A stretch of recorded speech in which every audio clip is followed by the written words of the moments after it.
လက်တွေ့အကြမ်းဖက်နေတာကဘယ်သူတွေလဲဆိုတဲ့ခေါင်းစဉ်တွေကျွန်တော်တင်ပြချင်ပါတယ်ဟစ်တလာသူကဂျူး6တန်းကျော်ကိုတပ်ဖြတ်ခဲ့တယ်ခရစ်ယာန်မှာဒါပေမဲ့ဘယ်မီဒီယာကသူ့ကိုခရစ်ယာန်ချက်ဖက်ပါလို့ခေါ်ခဲ့လို့လဲအန်ဂယ်ဂျိုသူကလူတန်း20ကျော်တပ်ဖြတ်ခဲ့တယ်နောက်ပြီးတော့ဟာလာလူ14တက်သမ9တန်းကိုလည်းအစာငတ်ထားပြီးတော့တပ်ဖြတ်ခဲ့သေးတယ်ဘယ်မီဒီယာကခရစ်ယာန်အချက်ဖက်ပါဆိုပြီးတော့တင်ပြခဲ့လို့လဲမော်စီတုံးတရုတ်က14တက်ကနေတန်း20အထိတပ်ဖြတ်ခဲ့တယ်လို့သမိုင်းပညာရှင်တွေကတွေးရှိခဲ့ကြတယ်ဒါပေမဲ့ဘယ်မီဒီယာကတရုတ်အကြမ်းဖက်လို့ကြေညာခဲ့လို့လဲမိုဆိုလိုနီအီတလီကလူ4သိန်းကျော်တပ်ဖြတ်ခဲ့တယ်ဘယ်မီဒီယာကအီတလီအကြမ်းဖက်ပါလို့ပြောခဲ့ဖို့လို့လဲဟာလာအာတော့ကမီကြီးအိန္ဒိယကလူ3သိန်းကျော်တပ်ဖြတ်ခဲ့တယ်ဘယ်မီဒီယာကအိန္ဒိယအကြမ်းဖက်ပါဆိုတော့တင်ပြခဲ့တာရှိလို့လား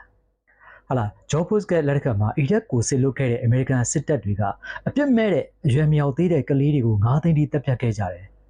စဉ်းစားကြည့်ကြပါသူတို့တွေကလက်တွေ့အကြမ်းဖက်သမားတွေမဟုတ်ဘူးလားဘယ်မီဒီယာကအမေရိကန်ဘယ်မီဒီယာတွေကအမေရိကန်အကြမ်းဖက်ပါဆိုတော့ပြောဆိုခဲ့လို့လဲဟာလာ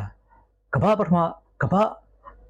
ဆုံးစစ်ကိုပြန်ကြည့်လိုက်ပါလူဦးရေ18တန်းသေဆုံးခဲ့တယ်ဒါကမွတ်စလင်တွေကြောင့်လားဒုတိယကမ္ဘာစစ်မှာလည်းလူဦးရေတန်း90ကနေ55တန်းတိသေဆုံးခဲ့တယ်လို့သမိုင်းပညာရှင်တွေကတွေးရှိခဲ့ကြတယ်ဒါကဟောမွတ်စလင်တွေကြောင့်လားဘယ်သမိုင်းပညာရှင်ကမှလည်းမွတ်စလင်လို့မပြောခဲ့ဘူးတော့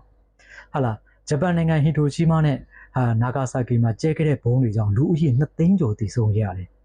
ဂျပန်အကြမ်းဖက်ပါဆိုပြီးတော့မီဒီယာတွေကတင်ပြခဲ့ဘူးလားပြောချင်တာကဟာလာကမ္ဘာသမိုင်းစာမျက်နှာတွေကိုကျွန်တော်တို့ကထဲထဲဝင်လေ့လာပြီးတော့ဘယ်သူတွေကမတရားလဲဘယ်သူကတရားလဲဆိုတော့ကိုအုံနောက်ရှိကြည့်တွေးတတ်ဖို့မြင်တတ်ဖို့လိုပဲ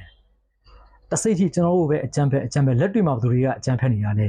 သိအောင်ကျွန်တော်အနေနဲ့ကျွန်တော်လေ့လာထားတဲ့ဟာကိုတင်ပြလိုက်တာပါတကယ်လို့ကျွန်တော်ပြောနေတဲ့အရာကမှားတယ်ဆိုရင်လည်းလူကြီးမလို့သက်သေအထောက်အထားနဲ့ပြန်လဲတင်ပြနိုင်ပါတယ်ခင်ဗျာ